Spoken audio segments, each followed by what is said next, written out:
I'm Jennifer Vaz. I'm one of the new Gynecology Fellows. This morning, Bogna and I were asked to present Journal Club. I'm going to present first, and Bogna will present last. The topic of my journal article discussion is Enhanced Recovery After Surgery. So the learning objectives for my talk, today we're going to review ERAS. ERAS stands for Enhanced Recovery After Surgery. The second objective is review a quality improvement article. The third objective is explain what is meant by a historical control study design and identify its limitations and benefits. The fourth objective is to review limitations of a single site trial. And then lastly, we will review the National Surgical Quality Improvement Program Surgical Risk Calculator. The article that I've chosen to present is Enhanced Recovery Implementation in Major Gynecological Surgeries, Effect of Care Standardization. This is a study that is coming out of UVA in Virginia.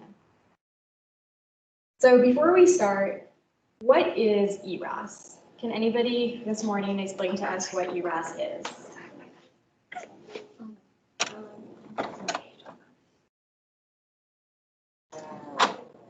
Anybody want to give us a stab at what is ERAS? I won't call on anybody, but I'll go over the background. So ERAS was developed in Europe in 2001. It was developed by colorectal surgeons. It is a multimodal, multidisciplinary approach to the care of a surgical patient. The concept of ERAS discusses surgical stress forces the body. I keep on getting alerts on my screen. The concept of surgical stress forces the body into a highly catabolic state that alters pulmonary and GI function, increases cardiac needs, and can cause relative tissue hypoxia, increased insulin resistance, and impair coagulation ability. The goal of ERAS is to assist in maintaining normal physiology during the perioperative period and improve patient outcomes by interventions that alleviate the negative effects of surgery or decrease surgical stress. ERAS has 24 core elements that span the whole lifetime of the patient's surgical experience, from the patient at home through pre-hospital periods, pre-op, intra-op, post-op, and then home again. Many specialties have their own ERAS protocols. This is an example of an ERAS flow chart. So as you can see, it starts at the pre-admission and then pre-operative, intra-operative, and post-operative. To review, for example, pre-admission contains smoking cessation and controlling alcohol intake. For example, the pre-operative period, you can talk about selective bowel preparations, and intraoperatively, for example, you can minimize drains and tubes, and post-operatively, early removal of drains and tubes, and then multimodal pain-sparing, opioid-sparing pain control. So the clinical question we have is, does ERAS help our patients have better outcomes? Can we use it to optimize patient outcomes without increasing post-operative complications and readmissions? ACOG developed a committee opinion in 2018 to encourage gynecologists to utilize ERAS for the care of their patients. So this is an important clinical question we have this morning. So now we can go over the article. So to start, what is the purpose of this article? What were the researchers looking at? They wanted to examine implementing an ERAS protocol for women undergoing major GYN surgeries at an academic institute and compare surgical outcomes before and after implementation. Their primary outcome was length of stay and risk-adjusted length of stay using the National Surgical Quality Improvement Program Surgical Risk Calculator. Other outcomes they had were morphine equivalents, IV fluid amounts,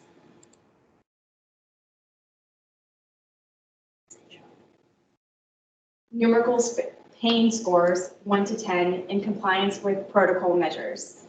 Another outcome was patient satisfaction, and then also looking at the total cost, which was the index hospitalization plus any readmission or outpatient visit up to 30 days post-operatively. So what was the study design they used? They did a quality improvement project before and after study design with historical controls.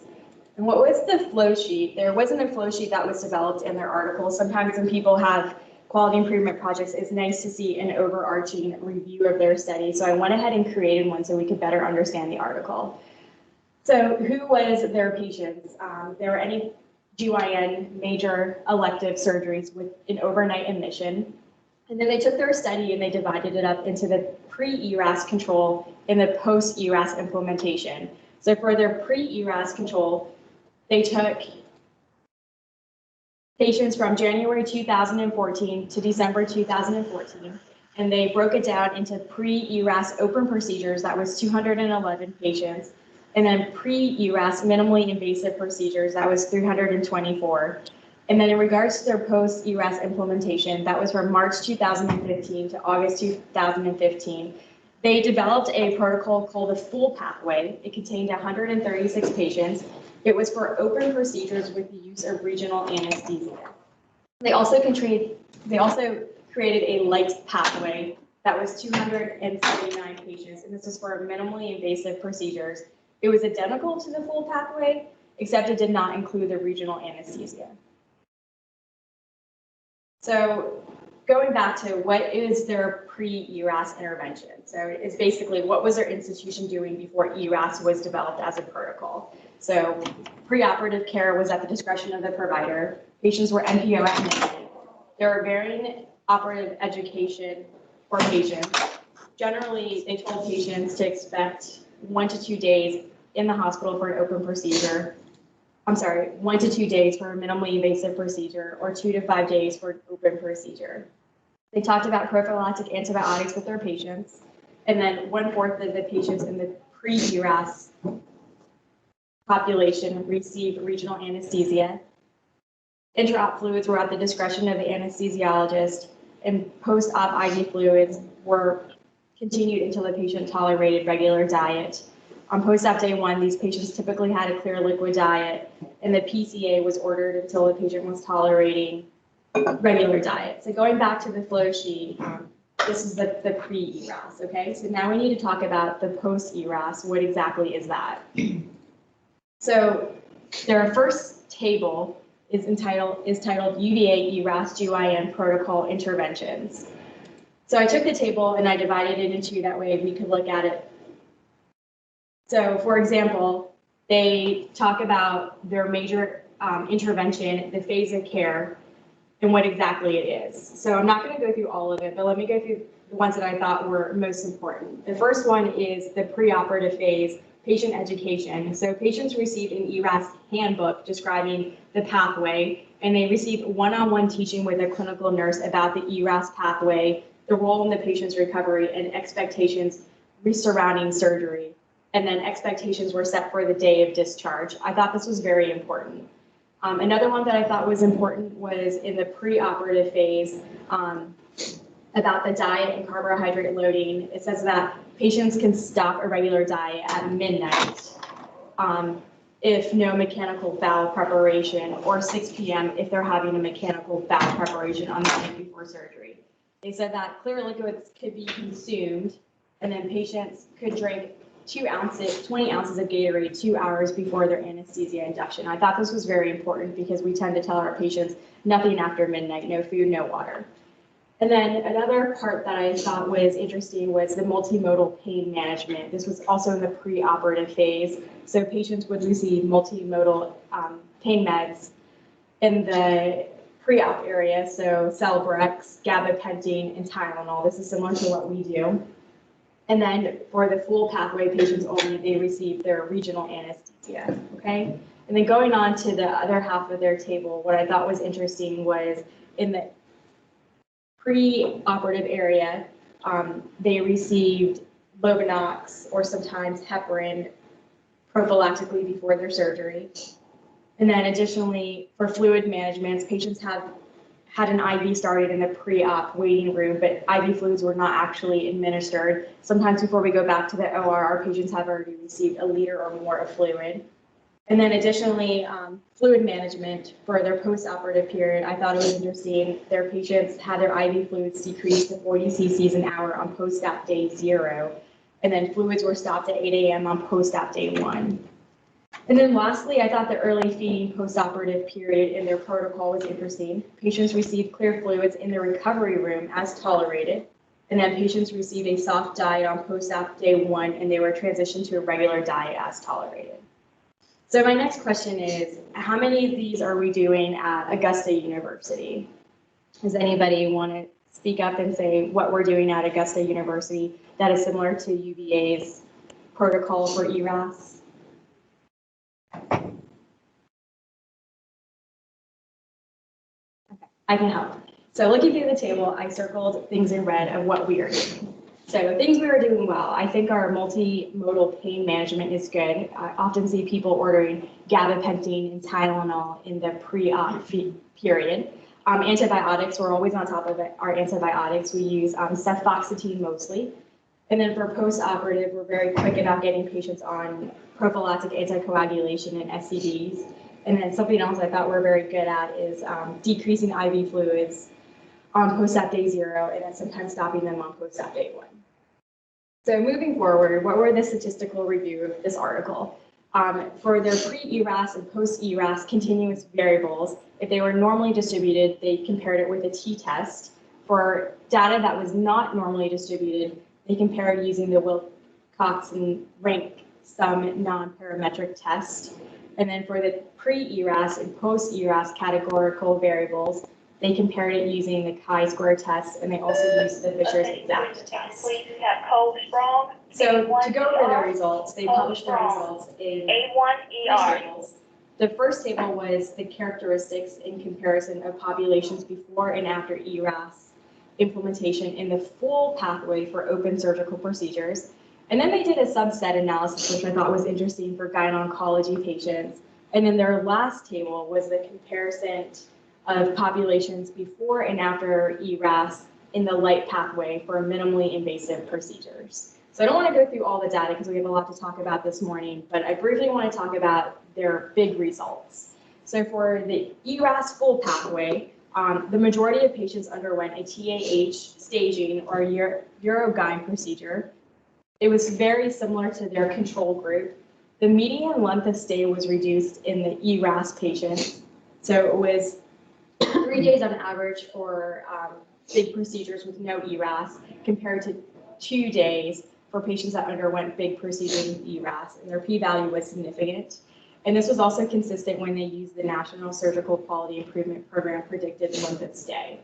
I thought this was interesting was that their median pain scores were identical on every day except for post-op day 0.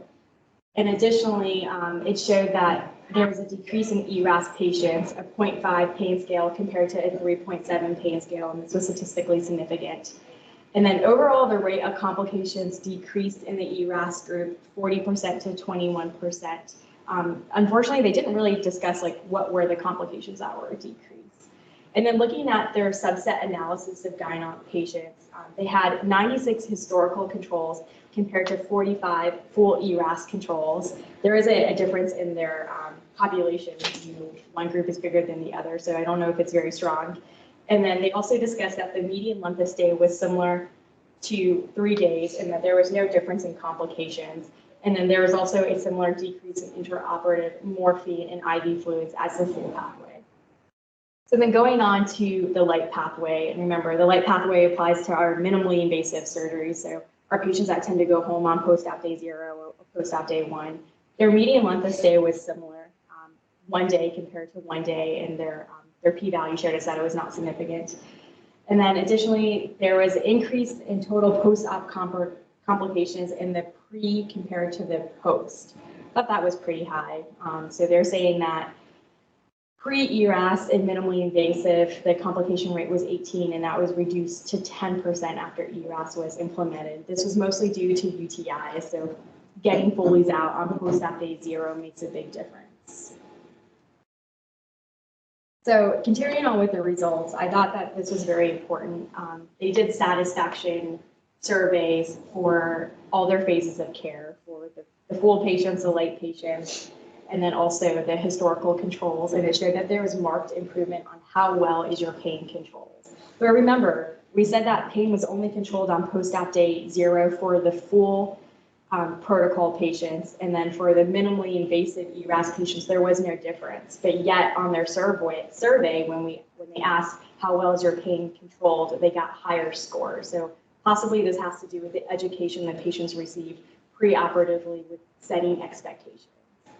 And then lastly, the survey had a question about communication with staff working together, and it showed that patients under the ERAS protocol thought that their staff would work together very well to take care of them.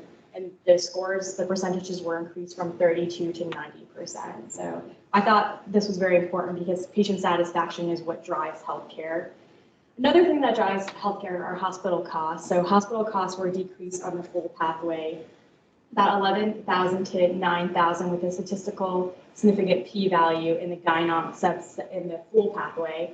In the GYN subset, it was also decreased 13,000 compared to 11,000 with a significant p-value. And then lastly, the light pathway, 8,000 compared to 7,000. So, ERAS is showing us from this article that patients are satisfied with their pain and their communication among their team, and then also at a systematic way, hospital costs are being decreased. So the discussion that they had, improvement on this day was seen, patient satisfaction was increased, and there was a decreased cost for women undergoing major GYN surgeries.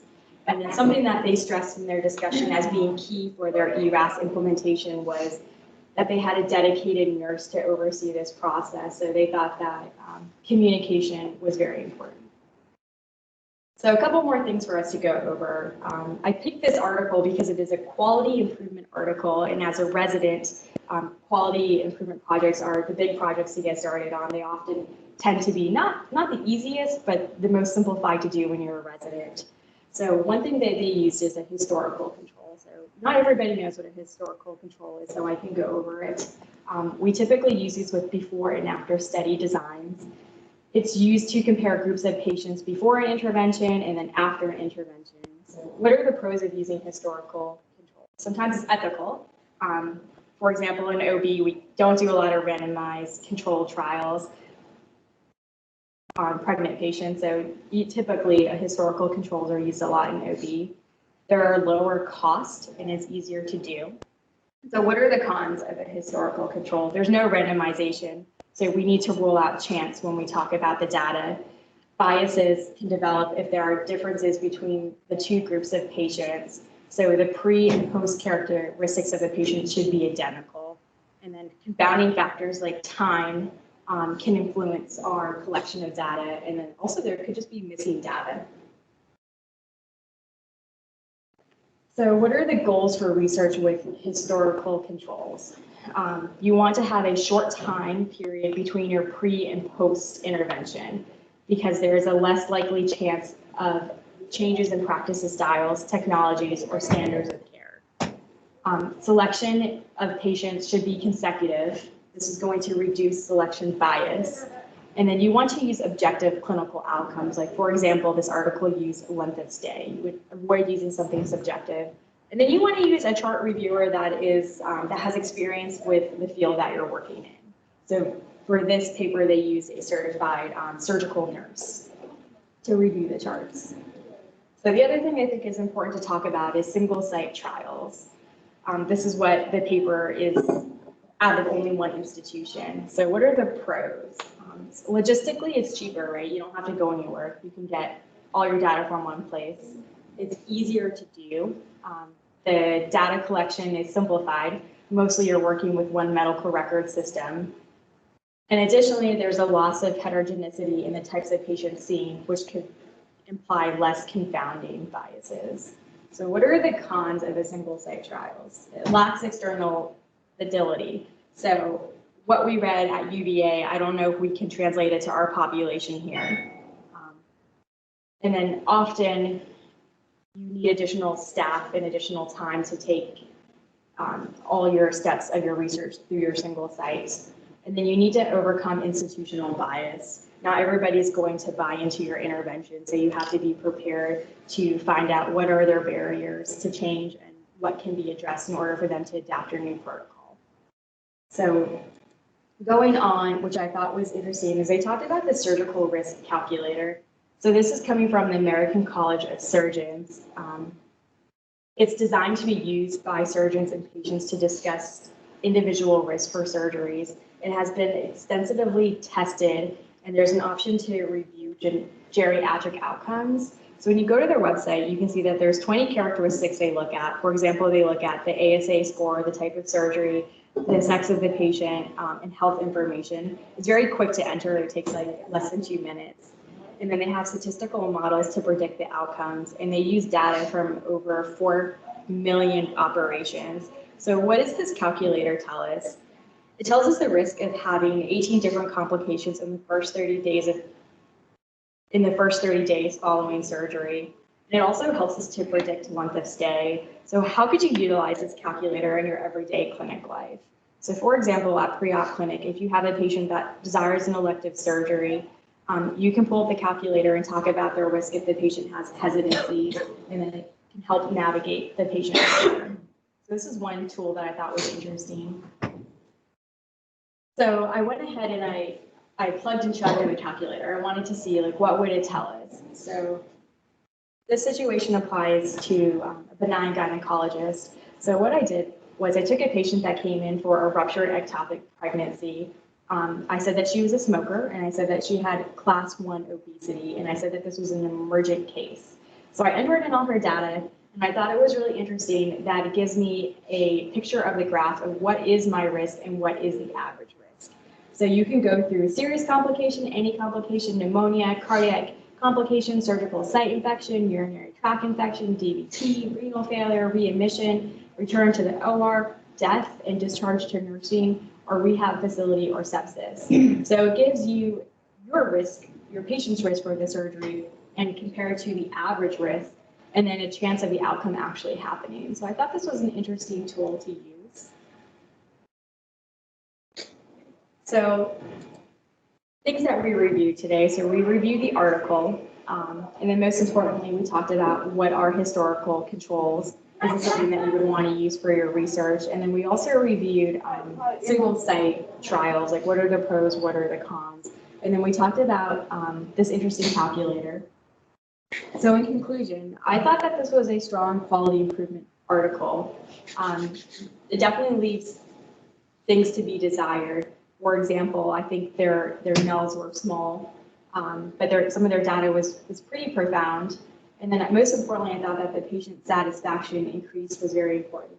And I hope that this was inspiring for QI projects in regarding to ERAS. I thought it was interesting if someone could look at gabapentin sedation in the PACU, like is this affecting people's ability to go home on post-op day 0? Discussing the TAP block utilization at our hospital, like what patients get it, when should patients be getting it, but they're not getting it. And then do we have order sets that are specific for surgery type? Not just GYN, not just onc, but actual surgery type.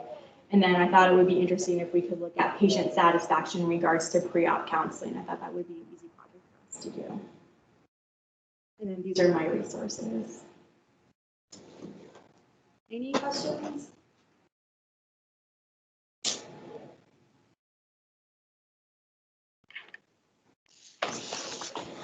Thank you.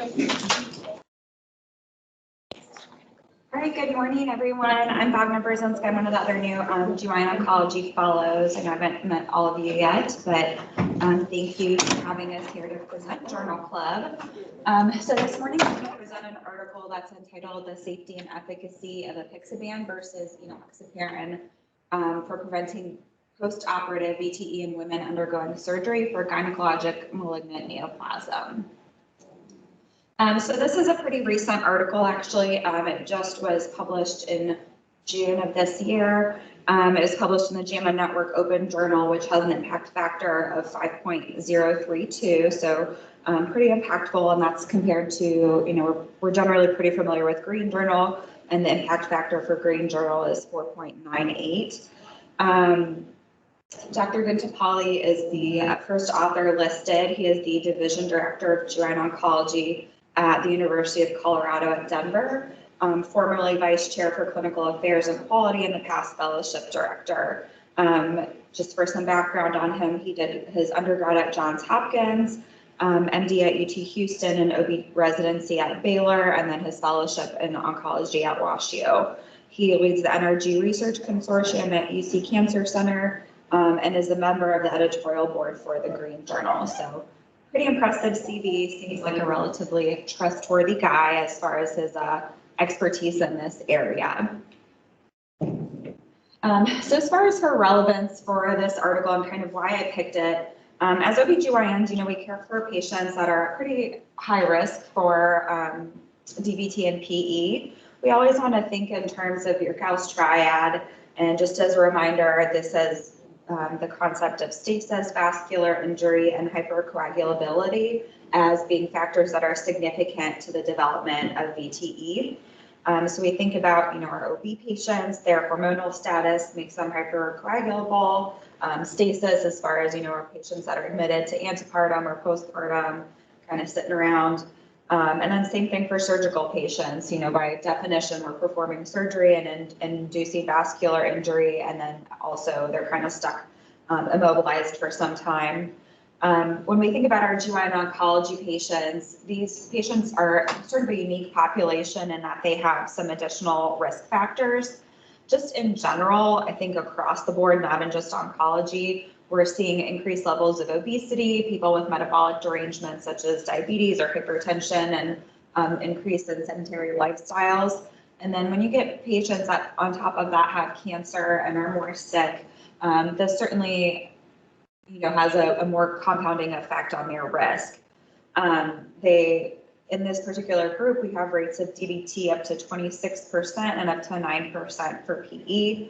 And we think about we want to think about the cost that this has on healthcare, has both financial and resource burdens in order to have patients on prolonged anticoagulation. So this is definitely a pertinent topic for us to discuss. So the purpose of this article essentially is to look at enoxaparin versus apixaban. So enoxaparin is sort of accepted as the standard of care for VT prophylaxis in GYN oncology patients. It's been used, for quite some time, and most of us are pretty comfortable with dosing and using it and teaching about it. However, there are some issues with this medication. Namely, there is pain with injection. It is an injectable, which may lead to compliance issues. I don't know many people that really like injecting themselves, so that certainly is a concern from the patient perspective. And I think we've all dealt with, helping patients cover the cost of this medication. It can be pretty expensive, and especially in a lot of our patients that don't have adequate health insurance coverage, that can certainly be a stress on them. So the purpose really here is to think about how we can alleviate some of these issues. So there's literature that from orthopedics that has demonstrated efficacy of apixaban for VTE prophylaxis. So their aim here really is to determine the safety of apixaban use in women undergoing surgery for GYN cancers, and also to assess efficacy in preventing VTE. And I think importantly to keep in the back of our minds too, there's potential for extrapolation to benign GYN and OB in this from this study as well. So just as a reminder, both of these medications are factor 10A inhibitors. So enoxaparin or Lovenox is a low molecular weight heparin. Apixaban is a direct oral anticoagulant. And just as a reminder, they act here on the coagulation cascade. Important to keep in mind, the distinguishing factor is that for enoxaparin, that step in factor 10A inhibition is actually dependent on antithrombin 3. So just to keep that in the back of your mind as well. So this study was set up as a multi-center prospective, randomized, open-blinded, endpoint clinical trial, which we'll kind of talk about all those details a little bit at the end. The inclusion criteria basically was all patients with suspected or confirmed GYN cancer diagnoses undergoing surgery, and it could be open or minimally invasive, between the ages of 18 and 89. And then exclusion criteria basically was known pathology other than GYN cancer, history of VTE, long-term NSAID use, concurrent use of SSRI or SNRIs, history of renal hepatic disease, blood dyscrasias, or hypercoagulability disorders. All patients received pre-op sub-Q heparin. The intra-op, they all had SCDs, and post-op, they received sub-Q heparin for the first 24 hours post-op, and then randomization then occurred at the discretion of the surgeon. I think that's also, we'll talk about that a little bit later, but it's important to keep in mind the timing of that. So the earliest they could be started on either enoxaparin or apixaban was 24 hours post-op, but it was really up to the surgeon to see when it was safe or when they felt comfortable in making that transition. Also, they defined adherence as missing 2 or less days of treatment. So the enoxaparin was dosed daily, so missing 2 doses, or the apixaban was dosed BID, so missing 4 doses. Their primary endpoint that they were interested in looking at was the incidence of major bleeding and clinically relevant non-major bleeding events occurring during and up to 30 days after treatment. And their secondary endpoint looked at the incidence of VTE outcomes up to 60 days post-treatment, medication adherence, a quality of life analysis, and satisfaction of use. And just as explain a little bit more, the major bleeding was defined as any bleeding resulting in death, symptomatic bleeding of a critical organ, or requiring 2 units of blood transfusion, while clinically relevant non-major bleeding was defined as any bleeding requiring medical intervention, unscheduled contact with a physician, temporary cessation of therapy, or discomfort. They were going to do a statistical analysis based on this modified intent to treat. They calculated their sample size as needing about 400 patients based on a power of 80%, and for detection of about a 6% difference in major bleeding. The other thing that they actually did as well in their post-op evaluations of patients, sorry, I missed this line, they screened with Wall's criteria for DVT and PE at the 14, 28, and 90-day post-op visits. And this is just kind of a graphic that shows the setup of their randomization scheme. So you can see about 204 got apixaban, 196 got Lovenox, and they were all included in the safety and efficacy analysis. So out of the 400 patients enrolled, they compared the demographic data between the 2 groups, which were found to be pretty comparable. Median age was 58. 80% of these patients were white, 39% had stage 3 or 4 cancer, and 79% underwent open surgery. Attrition rates at the 28-day visit were 3.8% and 17% at the 90-day visit. And these were attributed primarily due to major bleeding events, VTE, non-adherence, withdrawal from the study, hospitalization, hospice, or death. And importantly to note, no deaths were associated with the actual study medication. So what they found was actually there was no major difference in bleeding events. So as you can see up here between the 2 medication groups, they each only had 1 event per group. And then also 11 patients ended up undergoing Doppler or CT based on their high-risk Wall's criteria. And then 5 of these patients, so 2 in the apixaban group and 3 in the enoxaparin group, ended up being diagnosed with VTE, which was also not significantly different between the 2 groups. And although otherwise, these kind of show some of the adverse events that were attributable to the study medications, and these were generally pretty similar between the groups. The one exception here being dizziness, which was more common with the apixaban group. In their quality of life measures, they found no significant difference in physical or mental quality of life scores. However, they did note greater satisfaction with the apixaban treatment group. So they noted ease of taking the medication was 98% versus 58%, and this was statistically significant based on this confidence interval and the p-value. And pain scores also only 2% with the apixaban group versus 49% with the enoxaparin group. And that was also statistically significant. Interestingly, they found no difference in adherence, about 84 versus 83%, so no statistical difference, statistically significant difference there. And they suggested that this was surprising because it's not consistent with previous literature from other surgical specialties, but this could be perhaps attributed to, one, the patients taking part in a clinical study, and two, also having a more serious illness, so cancer as opposed to having like a broken bone or an orthopedic surgery could account for some of that difference or lack of difference, I guess. So in conclusion, they found that oral apixaban is a potentially safe VTE prophylaxis alternative with regard to bleeding as compared to enoxaparin in women undergoing GYN cancer surgery. So here, for those of you that have been on service recently, you probably have noticed that our GYN oncology service is using apixaban when possible rather than the enoxaparin. The similar rates of VTE suggest that apixaban is effective in preventing VTE in this population. However, this study was not adequately powered for statistical significance there, so that's something that can still be examined.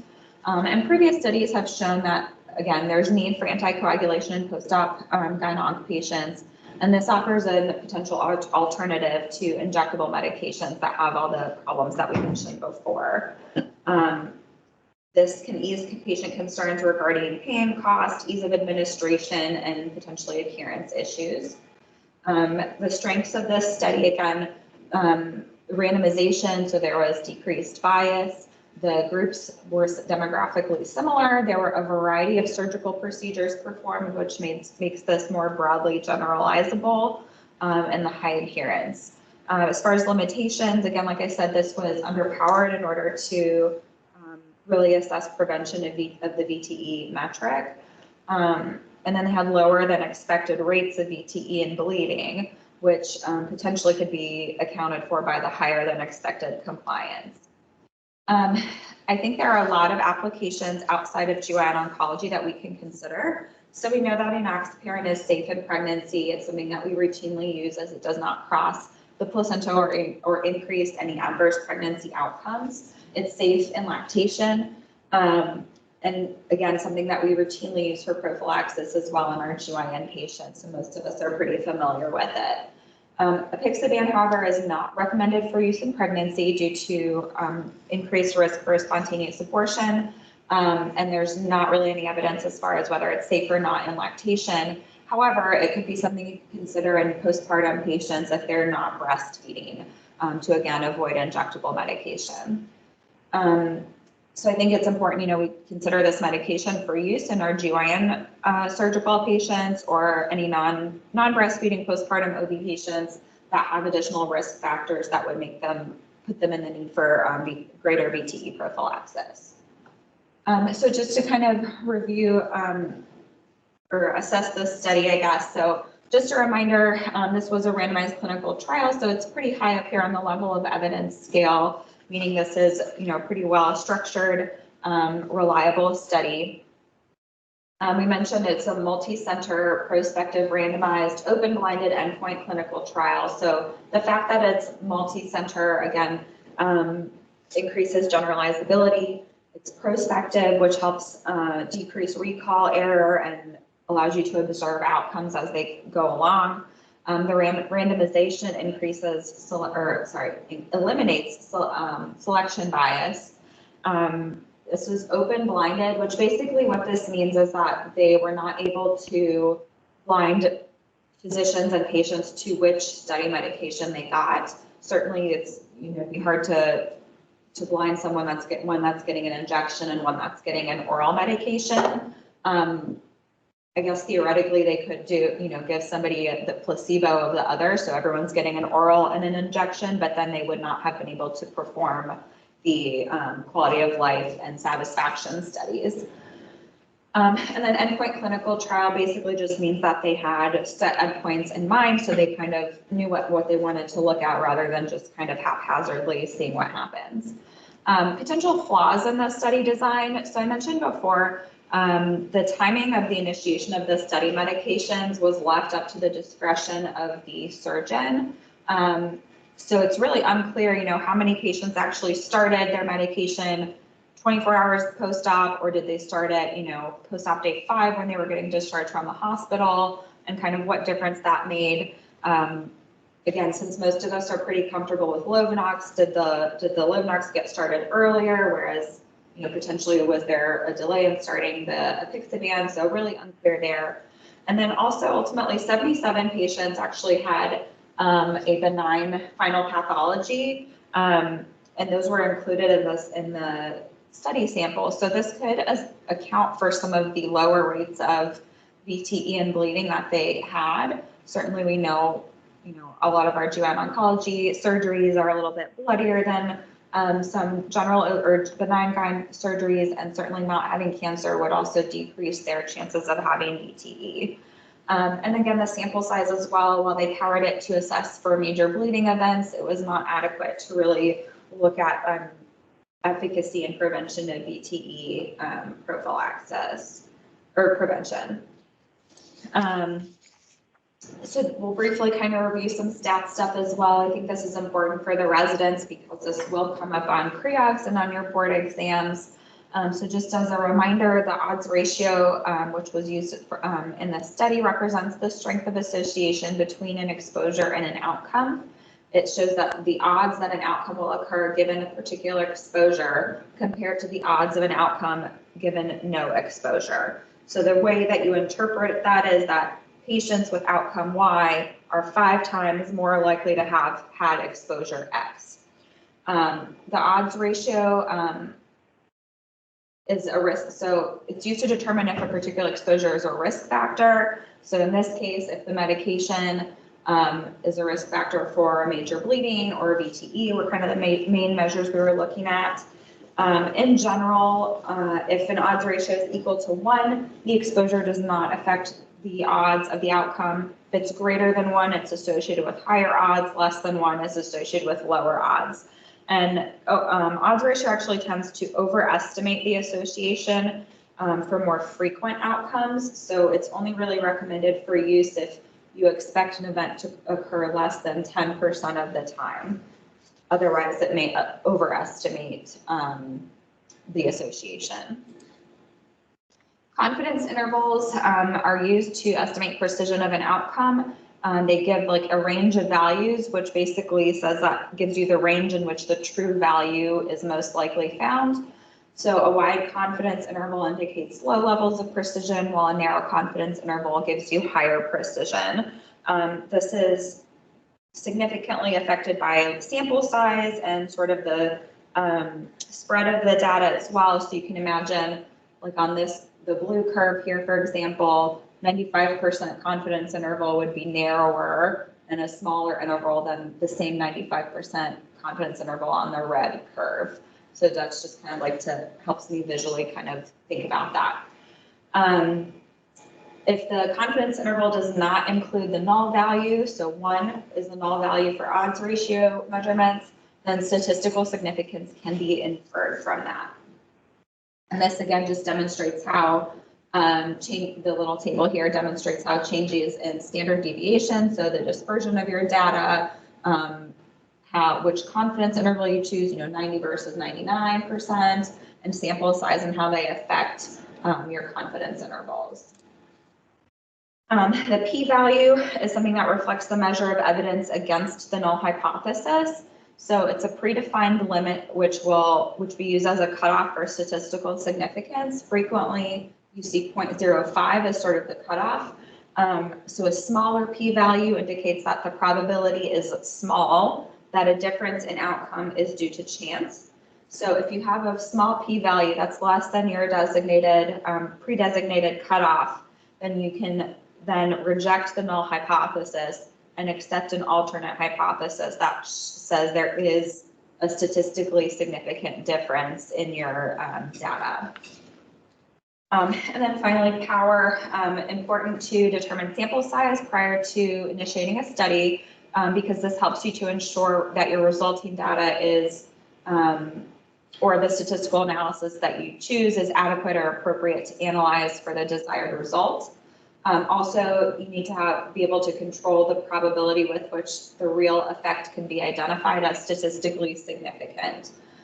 So power kind of shows you the probability of identifying a real difference with the statistical test. So if we think back, this study, they set that power at 80%, and usually 80 or 90% is sort of the common numbers that we see. And then greater power is, the greater the power, the greater is the necessary sample size. So the stronger you want your study to be, the bigger the sample size that you need. And these are just some examples. There's several calculations that you can do for the different statistical tests, and that will help you determine what power you need and what sample size you need. And again, this top graph shows kind of changes in standard deviation and how that will affect what sample size you need in order to achieve the same level of power. So it's important to also think about these studies as, we always think about statistical significance, but we also need to consider clinical relevance. So a lot of times we think about like p-values as this sort of like dichotomous, like yes it is or no it's not statistically significant. And frequently that is interpreted by people as meaning that there is no difference, but that's not actually true. That really just means that there's not adequate evidence to reject your null hypothesis. And it does not imply that the two things you're comparing are equivalent. Instead, in these studies, if something is deemed to be still clinically relevant to investigate, even if in this study it doesn't show statistical significance, it's then important to do systematic reviews or meta-analyses that can help you identify really differences that may not have been recognized in smaller studies. So really, it's important to use the confidence interval and p-values to in sort of a complementary fashion in order to determine if there's clinical relevance. And this threshold may be different than what's presented necessarily. So if we look again at this data, we look at major bleeding events. The confidence interval crosses 1. The p-value is pretty large, so we know we can accept that there's really no statistical significant difference there. However, when we look at, for example, bruising, how significant is it, this 0.06, if our cutoff value is 0.05? It's really pretty much an arbitrary set standpoint or set point that we choose.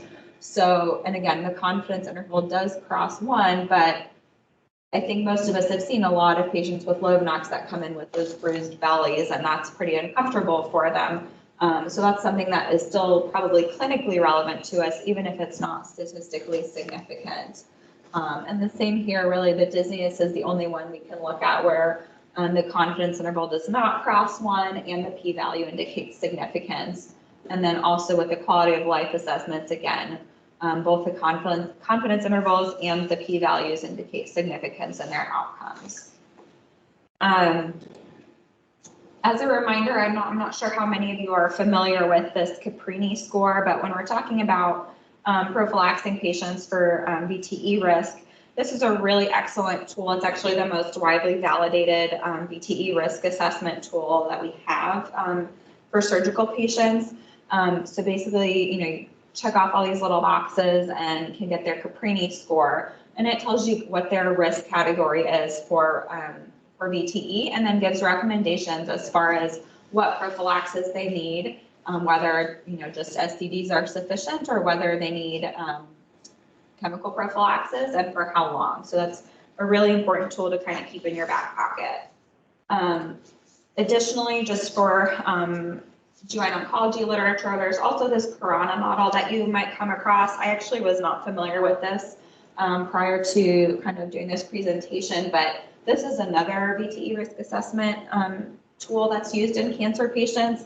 This is used really just for outpatient though, so not for surgical patients. And it's not really used for making recommendations for chemoprophylaxis, but it's more used in counseling patients as far as what, if they are found to be at higher risk for VTE, make sure we counsel them appropriately so that they're aware of what signs and symptoms to look for. And then last couple of slides here. So on the NCCN, There's actually a really great chemoprophylaxis guideline. So again, you can look at these peri-op management guidelines and also kind of standard dosing options for anticoagulation. In OB/GYN literature as well, these couple practice bulletins have some really good metrics as far as recommendations for prophylaxis as well. I know when I was a resident, I had these saved it to my phone and could easily reference them because they're very good tools to have. And lastly, these are my references, and I would be happy to take any questions. So why didn't they randomize up front when they were getting the tablet of the shot, or was it at the surgeon's discretion? I don't know if everyone heard Dr. Higgins' question, but he asked if they randomized the medication up front or at the surgeon's discretion. They did randomization up front, but it was just up to the surgeon as far as when to initiate the medication. So they all had to wait at least 24 hours post-op. They got just the sub-Q heparin, and then starting on post-op day 1, the surgeon would then decide when to start them on either the Apixaban or the enoxaparin. But they did not provide any data as far as what that timing actually took. Great. Well, if there's any other questions, then everyone can have a lovely morning. Thank you.